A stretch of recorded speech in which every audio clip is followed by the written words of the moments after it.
Rena mengisi di pom bensin tersebut dan si mbak penjaganya menghitung uang dengan tak percaya. "Beneran 3.000, Bu?" Rena hanya mengangguk meskipun malu, tapi apa boleh buat, daripada dia tidak bisa berangkat mengajar. Si mbaknya ngeliatin terus. Dari kaca spion terlihat, mungkin aku aneh, beli kok pakai duit koin kayak orang gak punya aja. Sudahlah, gak usah dipikirkan, batin Rena menghibur diri. Dan di rumah pun belum pada sarapan. "Berangkat saja, Neng, jangan khawatirkan kami. Nanti juga kita dapat uang dan bisa makan." Rena teringat kata-kata Norman ketika ia salim ke suaminya tersebut. Begitulah kalau habis belanja komputer, tidak tersisa uang sedikit pun.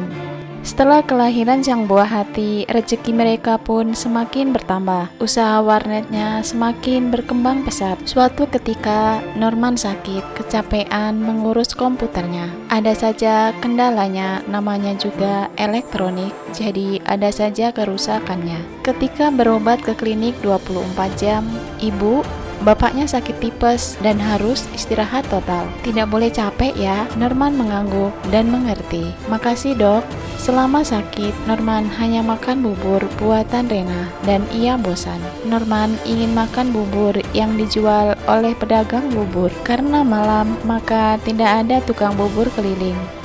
Aku ke depan masjid atas ya, nyari buburnya. Jika nggak buka, baru aku ke depan komplek, pamit Rena ke Norman. Beberapa menit kemudian, sudah setengah jam si Neng nyari bubur, kok belum pulang juga? Ibu Marna menanyakan perihal Rena ke Norman. "Ke depan kali, Mak, di dekat masjid, mungkin gak dagang orangnya." Sebenarnya Norman cemas, Rena belum datang-datang juga. Sejam kemudian, bahkan 1,5 jam sudah berlalu, tapi Rena tak kunjung pulang. Norman semakin cemas dan gelisah. Norman takut terjadi sesuatu pada Rena. Kenapa seperti ini? Neng belum juga datang. Gimana ini? Batin Norman yang sedang cemas. Dan 2 menit kemudian terdengar suara motor dari kejauhan. Norman tersenyum lega. Rena pulang membawa bubur sesuai keinginannya. Dulu aku tidak mencintainya dan terpaksa menikah dengannya. Aku benar-benar membencinya saat itu. Kini aku tahu mengapa aku berjodoh dengannya. Ternyata dia baik dan pengertian. Dia juga sangat perhatian kepadaku. Dia akan memberikan apapun itu kepadaku jika dia bisa melakukannya, dan itu membuatku semakin menyayanginya. Dulu aku hanya memimpikan punya komputer, sampai tidur pun aku memeluk keyboard. Seiring waktu berjalan, aku menikah dengannya. Aku ingin punya usaha warnet yang saat itu kupikir hanya khayalanku saja. Ternyata itu jadi kenyataan. Kini aku punya warnet. Sekarang juga aku sudah punya motor baru yang dulu kita menghayalkan punya motor, dan ketika jalan-jalan kita membeli jaket kulit. Dan anugerah terindah adalah si bayi. Aku sekarang punya bayi mungil dan tembem yang membuat hatiku jadi senang dan tentram di sampingnya. Padahal dulu aku tak ingin punya anak.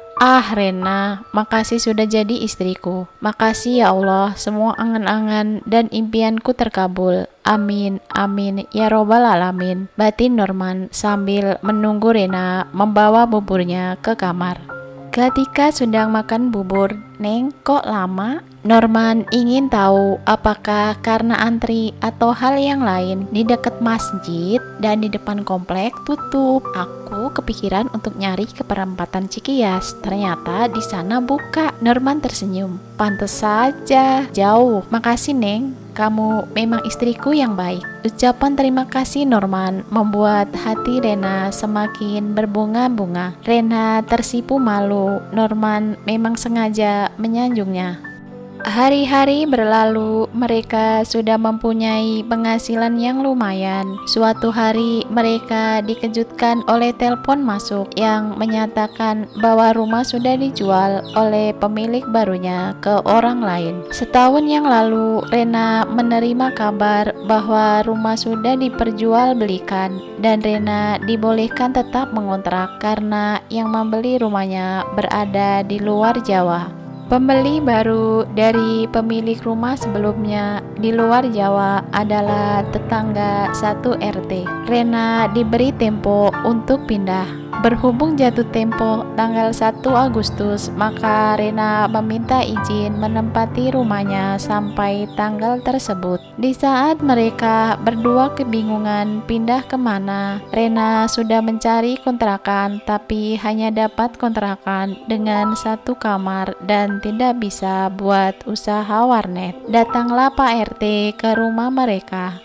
Mas Nur, mau beli rumah nggak? Norman bingung karena tidak kepikiran sampai ke sana. Norman hanya ingin pindah rumah dan usahanya tetap berjalan serta punya penghasilan. Gini Mas Nur, di RT kita kan ada rumah yang kosong. Nah, itu Mas Nur beli. Gimana? Pak RT menawarkan rumah kosong yang sudah 2 tahun tidak ditempati pemiliknya karena saat itu istrinya sakit dan ingin dekat dengan ibunya di Palembang. Akhirnya istrinya meninggal di sana dan ia dinas di Kalimantan.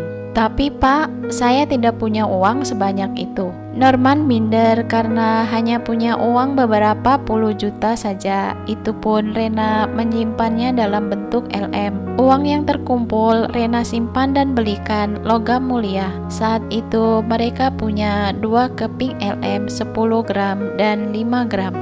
Gini Mas Nur, ajukan saja ke bank. Mengenai syarat-syaratnya, nanti saya bantu. Pak RT memberikan solusi. Saya pikir-pikir dulu ya Pak. Pak RT pun pulang. Setelah kepulangan Pak RT, Norman dan Rena berdiskusi. Akhirnya mereka sepakat membeli rumah tersebut dengan mengajukan kredit KPR ke bank.